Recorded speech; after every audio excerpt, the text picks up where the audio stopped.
செவிவழி கதை கேட்க வந்திருக்கும் அன்பு நேயர்களுக்கு இனிய வணக்கங்கள். எழில் அன்பு ஆடியோ நாவல்ஸ் சேனலுக்கு உங்களை அன்புடன் வரவேற்கும் நான் உங்கள் RJ பிரீத்தி. கதை கேட்போம், காதுகளுக்கு இனிமை சேர்ப்போம். இந்த ஆடியோ நாவல் உங்களுக்கு பிடிச்சிருந்தா லைக் பண்ணுங்க. உங்க கருத்துக்களை கீழே கமெண்ட்ஸ்ல சொல்லுங்க. உங்க நண்பர்களுக்கும் ஷேர் பண்ணுங்க. நம்ம சேனலில் தொடர்ந்து கதைகளை கேட்டு மகிழ சப்ஸ்கிரைப் பண்ணுங்க. கூடவே பெல் பட்டனையும் தட்டிவிடுங்க. இப்ப கதை கேட்கலாம் வாங்க. எழுத்தாளர் எழில் அன்பின் உயிரூற்றாய் வந்தாய், அத்தியாயம் 20. தான் கேட்டதை இன்னும் விஸ்வாமித்ரனால் நம்ப முடியவில்லை. அவரா? மாமாவா? ஏன்? எதுக்கு? எப்படி என்று அவனின் மனம் முணுமுணுவென்று கேள்வி கேட்டு குடைந்தாலும் அவனால் அதை வாய் திறந்து உடனே கேட்க முடியவில்லை. மீண்டும் பேச அவனுக்கு சில நொடிகள் பிடித்தன. சமர், நீங்க சொன்னது என்று தடுமாறி திணறலுடன் கேட்டான்.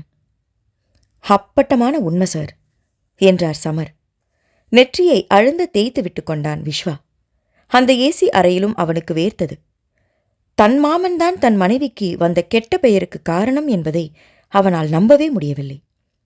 சமர், அவனிடம் என்ன கேட்பது என்று கூட அவனுக்கு சட்டென்று புரியவில்லை. உங்க நிலைமை எனக்கு புரியுது சார். சொந்த அத்தையோட கணவர், அதை விட உங்க அப்பாவுக்கு அவர் நண்பர்னு கேள்விப்பட்டிருக்கேன்.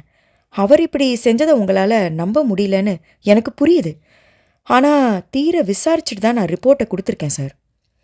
கார்த்திக் சென்னைக்கு வந்ததுக்கு அப்புறமாவும் அவனுக்கு இங்கே ஒரு உருப்படியான வேலை கிடைக்கல. அப்போ தான் சோமசுந்தரம் கார்த்திக்கை சந்திச்சிருக்காரு.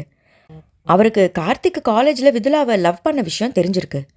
விதுலா உனக்கு கிடைக்க நான் ஹெல்ப் செய்கிறேன், அதுக்கு நான் சொன்ன மாதிரி செய்யணும்னு பேரம் பேசியிருக்காரு. விதுலா மூலமாக அவனுக்கு பணம் கிடைக்கணுதும் அவர் சொன்ன மாதிரியே ஃபோட்டோவை ரெடி செஞ்சு அதை விதுலாவுக்கு அனுப்பி மிரட்டியிருக்கான். விதுலா பணம் கொடுக்க வந்தபோது மயக்க மருந்தை கொடுத்து கடத்த சொன்னதும் அவர் தான். அவன் கடத்திட்டதும் அடுத்து என்ன செய்யறதுன்னு கார்த்திக் கேட்க, அதுக்கு பதிலாக அவரோட ஆட்கள் மூலமாக கார்த்திக்கிற்கும் மயக்க மருந்தை கொடுத்துருக்காரு. அவன் திரும்ப கண் வீழ்ச்சி பார்த்தபோது ஒரு இருட்ட அறையில் இருக்கிறத உணர்ந்திருக்கான். ஏன் இப்படி செஞ்சீங்கன்னு கேட்டதுக்கு, ஊரை பொறுத்த வரைக்கும் விதுலா இப்போ ஓடி போனவ, அதை உண்மையாக்க நீயும் இங்கே தான் இருக்கணும்னு சொல்லியிருக்காரு. அவனை மாதிரியே விதுலாவையும் பக்கத்து அறையிலேயே பூட்டி வச்சிருக்காரு. விதுலா இறந்த அன்னைக்கு தான் அவங்க எப்படியோ அங்கேருந்து தப்பிச்சு வந்திருக்காங்க.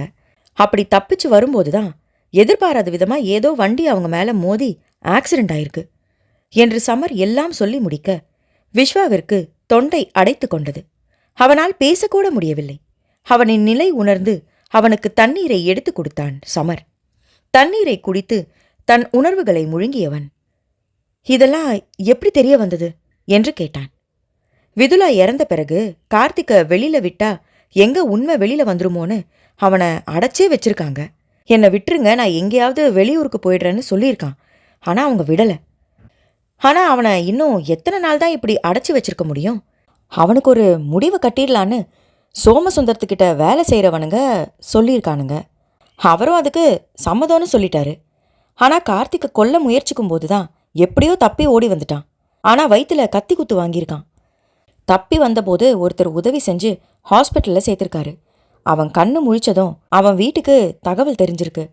அவன் வீட்டு பக்கம் ஏற்கனவே நான் ஒரு ஆளை கண்காணிக்க போட்டிருந்தேன் சார். அவனை பற்றி தகவல் வந்ததும் உடனே ஹாஸ்பிட்டலுக்கு போய் விசாரிச்சுட்டு வந்தேன். அவனை பார்த்துட்டு வந்ததுமே உங்களுக்கு தான் நான் ஃபோன் போட்டேன் என்றான். அது மட்டும் இல்லை, உங்கள் ஒய்ஃபு எடுத்துகிட்டு போன காரை உடனே அடையாளம் மாற்றி நம்பரை மாற்றி அப்புறப்படுத்தியிருக்காங்க. அதனால தான் நமக்கு விதுலா எடுத்துகிட்டு போன காரை வச்சு அவங்கள உடனே கண்டுபிடிக்க முடியல. இதுவும் கார்த்திக் மூலம் தெரிய வந்த தகவல் தான் என்று சமர் தனக்கு தெரிந்ததை எல்லாம் சொல்லி முடித்தான். சமரிடம் பேசி முடித்துவிட்டு வெளியே வந்த விஸ்வாவின் முகம் இறுகி இருந்தது. தன் கூடவே இருந்து தன் வாழ்க்கைக்கு குழி பறித்து என் மனைவி இறந்து போக காரணமாக இருந்துவிட்டு இப்போது நல்லவர் போல தன்னுடன் உலா வரும் சோமசுந்தரத்தை அடித்து நொறுக்க வேண்டும் போல அவனின் ஒவ்வொரு செல்லும் துடித்தது. காரில் கோவத்துடன் கிளம்பியவனுக்கு சில நாட்களாக தன் வாழ்க்கையில் நடந்தவை எல்லாம் நினைவில் வந்தன. கூடவே யதுநந்தினியின் திடீர் மாற்றம், அவனை கல்யாணம் செய்தே ஆக வேண்டும் என்று திடீரென பிடிவாதம் பிடித்தது. இன்றைய வரவேற்பு வரை ஞாபகம் வர அவளின் மீதும் அவனுக்கு சந்தேகம் வந்தது. அப்ப என் மனைவியை சாகடிக்க இப்போ மகன் என் கையால் தாலியை வாங்கிக்கிறா, இதுக்கு என்ன அர்த்தம்? தந்தையுடன் மகளும் கூட்டா என்று நினைத்தபோது அவனின் ஆத்திரம் அதிகரித்தது. ஆத்திரம் வேகத்தை கொடுக்க அவனின் கைகளில் கார் பறந்தது. விஸ்வா வீட்டிற்கு சென்றபோது வீட்டுக்கு பெண்கள் மண்டபத்திலிருந்து வீட்டிற்கு வந்திருந்தனர். அவனுக்கு கதவை திறந்துவிட்ட கவிதா, வா விஸ்வா, மண்டபத்துக்கு போயிட்டு வரியா? எங்கே போனேன்னு சொல்லாமல் போயிட்ட. ஃபோன் போட்டாலும் எடுக்கல. நீ எப்போ வருவேன்னு தெரியல. அதான் நாங்கள் வீட்டுக்கே வந்துட்டோம். உன்னோட மாமாவும் எங்கேயோ வெளியில் போனாரு, திரும்பி வர காணோம். உன் சித்தப்பாவும் பிரவீனும் மண்டபத்துக்கு செட்டில் பண்ணிட்டு வராங்க. நீ சாப்பிட்டியா? சாப்பாடு எடுத்துகிட்டு வரவா என்று அன்னை பேசிக்கொண்டே போக, நந்தினி எங்க என்று இழுத்து பிடித்து பொறுமையுடன் கேட்டான். மேலே ட்ரெஸ் மாற்ற போனா. இரு, நான் கூப்பிடுறேன். அவளும் இன்னும் சாப்பிடல என்று நந்தினியை அழைக்க திரும்ப அதற்குள் அவன் மாடி ஏறிவிட்டான். அவன் மேலே சென்றபோது உடையை மாற்றிவிட்டு அப்போதுதான் அறையின் கதவை திறந்து கொண்டிருந்தாள் யதுநந்தினி. அவளை கண்ட வேகத்தில் நெருங்கியவன் அப்படியே அவள் கழுத்தை பிடித்தான். ஆ என்று அவள் விழிவிரித்து திணற, எப்படி எப்படி கழுத்தை அறுத்துக்கு வேண நாடகமாடி ஏன் கையால தாலி வாங்குவியா? நீ கழுத்தை அறுத்துக்க வேண்டாம், நானே உன் கழுத்தை நெரிச்சு கொன்னுடுறேன் என்று ஆவேசத்துடன் அவள் கழுத்தை இறுக்கினான். அவன் கையை பிடித்து தடுக்காமல் விழிகளை பிதுங்க என்று திணறினாள் யதுநந்தினி. அவளின் போராட்டத்தை பார்த்தவன் சட்டென்று அவளை பிடித்து தள்ளிவிட சுவற்றில் சென்று மோதி விழுந்தவள் என்று இருமினாள். பாவி பாவி, கொலகார பாவிகளா, என் விது உங்களுக்கு என்னடி செஞ்சா? ஏண்டி அவளை அப்பனும் மகளும் சேர்ந்து கொன்னீங்க என்று ஆத்திரமாக கேட்டான். நரம்பு புடைக்க கோவத்தில் முகம் சிவக்க கண்களில் வெறியுடன் கேட்டவனை கழுத்தை தடவி கொண்டிருந்தவள் அதிர்ந்து பார்த்தாள். என்னத்தான் சொல்றீங்க என்று தொண்டையடைக்க கேட்டாள். என்னடி இன்னும் நாடகம் ஆடுறியா? உன் நாடகமும் அப்பனோட நாடகமும் வெளிச்சத்துக்கு வந்துருச்சு. சொல்லுடி, என் விதுலாவுக்கு கெட்ட பேரை வாங்கி தந்து அவளை ஏன் கொன்னீங்க? இப்போ நீ சொல்லல, அப்படியே உன் கழுத்தை உடச்சி கொன்னுடுவேன் என்று ஆவேசமாக கத்தினான். மெல்ல தடுமாறி எழுந்தவள், அக்காவை கொன்னாங்களா? அக்காவை என்று அவள் திணற, ஒன்றும் தெரியாத மாதிரி நடிக்காத. என் விது எவன் கூடவோ ஓடி போயிட்டான்னு ஊர் உலகத்தை நம்ப வச்சு அவளை ஒரு ரூமில் போட்டு அடைச்சி வச்சு கடைசியில் அவள் சாகிற நிலைக்கு கொண்டு வந்து விட்டுட்டு இப்போ நல்லவ மாதிரி நடிக்கிறியா? எல்லாத்தையும் உன் அப்பன் திட்டம் போட்டு செஞ்சுருக்கான். எல்லாத்துலேயுமே நீயும் தான் கூட்டு. நல்லவ மாதிரி என் கூட ஆஃபீஸ் வந்து பழகி காதலிக்கிறேன்னு நாடகம் போட்டு கையையும் கழுத்தையும் அறுத்துக்குவேன் நாடகம் போட்டு என்னை தாலியும் கட்ட வச்சது எதுக்காக?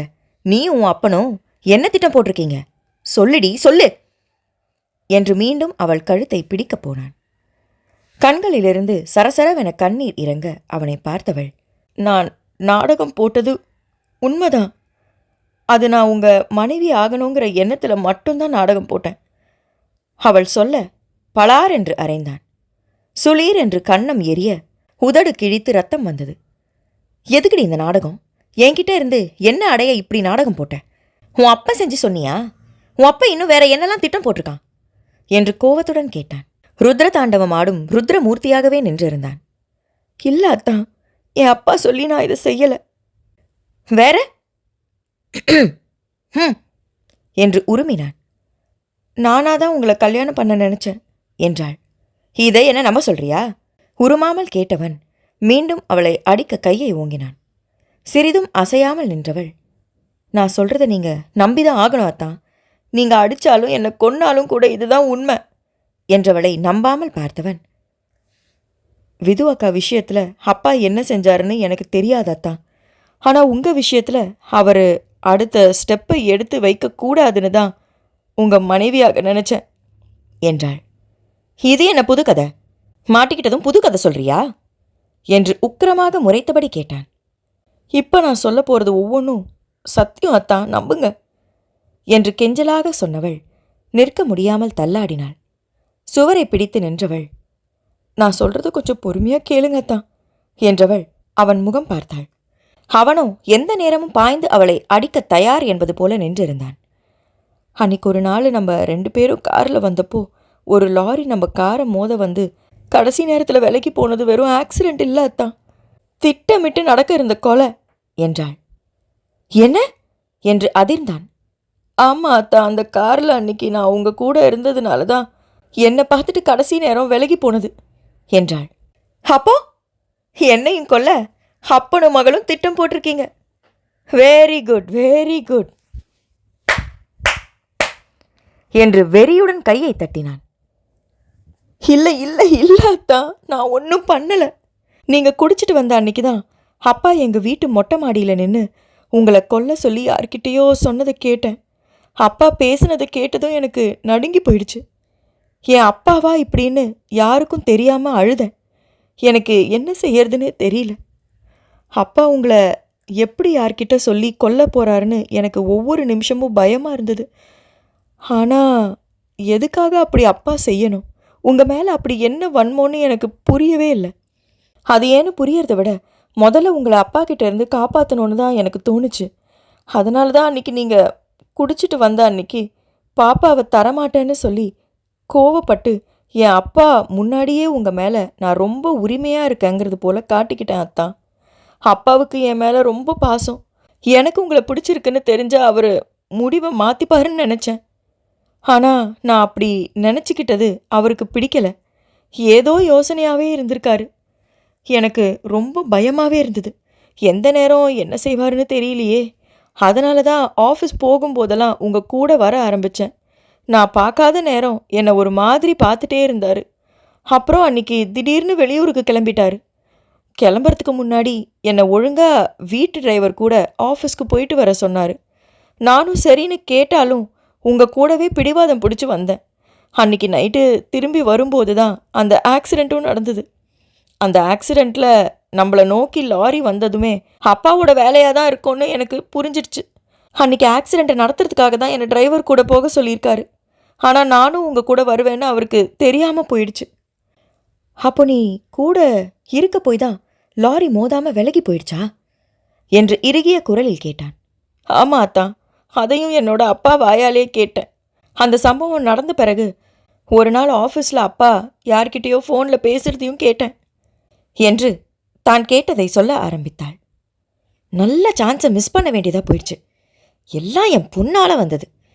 அவளை எங்கள் காரில் தான் கம்பெனிக்கு போக சொன்னேன். ஆனால் அவள் அந்த விஸ்வா காரில் போயிருக்கா. அந்த விஷயத்தையும் அந்த டிரைவர் பையன் சாயந்தரம் தான் என்கிட்ட சொன்னான். விஸ்வாவை தீர்த்து கட்டுறதுக்காகவே அன்றைக்கி நான் வெளியூரில் இருக்கிற மாதிரி பார்த்துக்கிட்டேன். என் பொண்ணு மட்டும் அந்த காரில் இல்லைன்னா அன்றைக்கே அவனை அடித்து தூக்க சொல்லியிருப்பேன். அப்போ கம்பெனி எனக்கு சொந்தம் ஆயிருக்கும் என்று சோமசுந்தரம் பேசியதை அவள் சொல்ல, அப்போ கம்பெனிக்காக தான் இதெல்லாமா என்று விஸ்வா கேட்க, ஆமாம் அத்தா, அன்றைக்கி தான் அப்பா ஏன் இப்படி செஞ்சாருன்னு எனக்கு காரணம் தெரிஞ்சுது. கம்பெனிக்காக உங்கள் உயிரை அப்பா எடுக்க துணிஞ்சிட்டாருன்னு தெரிஞ்சதும் உங்களை எப்படி காப்பாற்றுறதுன்னு யோசித்தேன். நான் உங்கள் கூட இருக்கவும் தானே அன்றைக்கி லாரி ஏற்றாமல் விட்டாங்கன்னு ஞாபகம் வந்தது. அதான் எப்போவும் நான் உங்கள் கூடவே இருந்தால் உங்களை ஒன்றும் பண்ண மாட்டாருன்னு நினச்சேன். எப்போவும் கூட இருக்கணும்னா என்ன செய்யறதுன்னு யோசித்த போது தான் அது உங்களை கல்யாணம் பண்ணிக்கிட்டாதான் நடக்கும்னு தோணுச்சு. அதான் உங்களை கல்யாணம் பண்ணிக்க முடிவெடுத்தேன். அப்பா திரும்ப ஒரு வேளை உங்களை சீக்கிரம் கொல்ல திட்டம் போட்டா என்ன செய்யறதுன்னு தான் உடனே அத்தைக்கிட்ட வந்து உங்களை எனக்கு கட்டி வைக்க சொன்னேன். அன்றைக்கே உங்களை கல்யாணம் பண்ணுற எண்ணம் எனக்கும் இல்லை. அத்தை மூலமாக கல்யாணம் பேசுனா அவங்க என்னோட அப்பா கிட்ட கல்யாண விஷயம் பேசுவாங்க. எனக்கு உங்களை கல்யாணம் பண்ணுற அளவுக்கு பிடிச்சிருக்குன்னு தெரிஞ்சா அப்பா உங்களை கொல்ல யோசிப்பாருன்னு நினச்சேன். ஆனால் அங்கே வந்த அப்பா முடிஞ்ச வரைக்கும் கல்யாணத்தை தள்ளி போடுற மாதிரியே பேசினார். கல்யாணத்துக்கு சம்மதிக்கிற மாதிரி சம்மதிச்சுட்டு அந்த பக்கம் உங்களை கொன்னுடுவாரோன்னு பயமாக இருந்துச்சு. அதனால தான் உடனே கல்யாணம் பண்ணிக்கணும்னு கையை அறுத்துக்கிட்டு பிளாக்மெயில் பண்ண அத்தான். நான் சாக முடிவு எடுத்துட்டேன்னு தெரிஞ்சதும் அப்பாவுக்கும் பயம் வந்துருச்சு போல. அதனால தான் நீங்கள் தாலி கட்டினதை அவர் தடுக்கலை என்றாள். அவள் சொன்னதை எல்லாம் கேட்டவன் முகம் இறுகி போனது. கேட்ட விஷயங்களை ஜீரணிக்க அவனுக்கு சில நொடிகள் தேவைப்பட்டது. தங்களில் ஒருவராய் இருந்த ஒருவர் இப்படி செய்வார் என்று அவன் எதிர்பார்க்கவே இல்லை. சோமசுந்தரம் செய்தது ஒரு புறம் என்றால், நந்தினி செய்ததை எப்படி எடுத்துக்கொள்ள என்று அவனுக்கு புரியவே இல்லை. அதிலும் தன்னை காக்க அவள் தன் கையையே அறுத்து கொண்டதெல்லாம் யோசித்து பார்த்தால் நாடகமாக தெரியவில்லை. அவள் இருந்த மனநிலையில் அன்று உணர்ச்சி வசத்தில் கையை அறுத்து கொண்டது மட்டும் இல்லாமல் கழுத்தையும் அறுத்து கொள்ள துணிந்திருக்கிறாள் என்றால் அவனின் மனமும் மூளையும் மந்தித்து போனது. அடைத்த தொண்டையை செருமிக் கொண்டவன், நீ கையை அறுத்ததுல உனக்கு ஏதாவது ஆயிருந்தா என்ன பண்ணியிருப்ப என்று எந்த உணர்ச்சியும் இல்லாமல் கேட்டான். செத்திருந்தாலும் சந்தோஷந்தான் அத்தா. நான் உங்க கூட காரில் இருக்கேன்னு தெரிஞ்சதும் லாரியை ஏற்ற வேண்டான்னு அவர் சொன்ன போதே என் மேலே அவர் ரொம்ப பாசமாக இருக்காருன்னு புரிஞ்சுது. அவரோட பாசமான மக செத்த பிறகும் கம்பெனி வேணும்னு அவருக்கு வெறி இருக்குமா என்ன என்று கேட்டாள். அவள் தன் உயிரை பற்றி கவலைப்படாமல் அவனின் உயிரை காப்பாற்ற தன் உயிரையே விட துணிந்துதான் கையை வெட்டியிருக்கிறாள் என்று அவனுக்கு புரிந்தது. நீ இவ்வளோ செஞ்சிருக்கவே தேவையில்லை. உன் அப்பா பற்றி உனக்கு தெரிஞ்சதும் என்கிட்ட வந்து சொல்லியிருந்தா நான் என்ன பண்ணுறதுன்னு யோசிச்சிருப்பேன். தாலி, ரிசப்ஷன், தேவையில்லாத வேலையை பார்த்துட்டியே என்றான் கசந்த குரலில். உங்களுக்கு விஷயம் தெரிஞ்சிருச்சுன்னு அவருக்கு தெரிஞ்சா உங்களை ஏதாவது செஞ்சிருவாரோன்னு பயமாக இருந்ததத்தான். நான் கூட தாலி கட்டினா போதும்னு தான் நினச்சேன். ஆனால் நம்ம குடும்பத்துக்கு மட்டும்தானே விஷயம் தெரியும்னு திரும்ப விபரீதமாக முடிவெடுத்துட்டா. அதனால தான் அம்மாவுக்காக சும்மா ஒப்புக்குன்னு ரிசப்ஷனை பற்றி பேச வந்தவரை கட்டி போடுறது போல நிஜமாவே ரிசப்ஷன் வைக்க தூண்டுனேன். இப்போ நான் உங்கள் மனைவின்னு ஊர் உலகத்துக்கு தெரியும். உங்களுக்கு ஏதாவது ஆனால் அவர் பொண்ணோட வாழ்க்கை தான் பாதிக்கப்படும்னு எதுவும் செய்யாமல் இருப்பார். இப்போவும் கூட உங்களுக்கு தெரிஞ்ச மாதிரி காட்டுக்காதீங்கத்தான். இப்போ நீங்கள் என் ஹஸ்பண்ட். என் மூலமாக கம்பெனியில் அவருக்கும் பங்கு இருக்கும்னு அமைதியாக இருப்பார் என்றாள் கெஞ்சலாக. இவ்வளோ நடந்த பிறகும் ஒன்றும் தெரியாத மாதிரி நடந்துக்கிட்டு என்னை கோழ மாதிரி ஓடி ஒளிய சொல்றியா? அது என்னால் முடியாது என்றான் கடுமையாக. ப்ளீஸ் அத்தா, அதனால் உங்களுக்கு ஏதாவது ஆபத்து வந்தா என்று பதற்றமாக கேட்டாள்.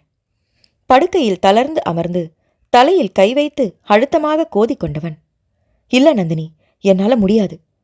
புனிதமான என் ஒய்ஃபை பற்றி அவதூறு பரப்பி அவ பெயரையே கலங்கப்படுத்தி அவ சாக காரணமாக இருந்தவரை நான் சும்மா விட மாட்டேன்.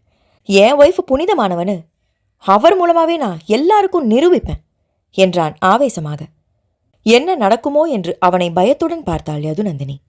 அப்போது அறை வாசல் பக்கம் ஏதோ சத்தம் கேட்க இருவருமே திரும்பி பார்த்தனர். அதிர்ச்சி அப்பிய முகத்துடன் நிலப்படியில் சாய்ந்து நின்றிருந்தார் கவிதா. அவர் முகமே அவர் பேசியதை கேட்டுவிட்டார் என்பதை இருவருக்கும் எடுத்துரைத்தது.